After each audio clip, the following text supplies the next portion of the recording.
আসসালামু আলাইকুম।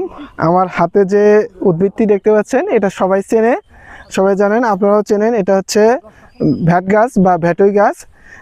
আমাদের চারপাশে এটি প্রচুর পরিমাণে পাওয়া যায় রাস্তার ধারে। এটির উপকারিতা সম্পর্কে আজকে দুটি কথা বলবো। এই যে পাতাটা দেখতে পাচ্ছেন, এই পাতাটা আমাদের যারা ছোট কৃমির সমস্যায় ভুগতেছি আমরা যারা, তারা এটা খেতে পারি। এটা যদি আমরা পেস্ট করে মধুর সাথে আমরা খাই তাহলে আমাদের ছোট কৃমিজনিত সমস্যা আমাদের অনেকাংশে ভালো হবে। আরেকটা সমস্যা, যাদের গ্যাস আছে, পেটের গ্যাসের সমস্যায় ভুগছেন, তারাও এটি পেস্ট করে খেতে পারবেন। আর এর যে মূলটা আছে এটা আমাদের লিভার পরিষ্কার করে। যাদের লিভারের সমস্যা আছে, জন্ডিস জনিত সমস্যা, তারা যদি এই মূলটা নিয়ে দইয়ের সাথে, মিষ্টি দইয়ের সাথে মিক্সার করে খেতে পারেন তাহলে আপনাদের লিভারের সমস্যা অনেকাংশে কমে যাবে, জন্ডিসের সমস্যা ভালো হয়ে যাবে।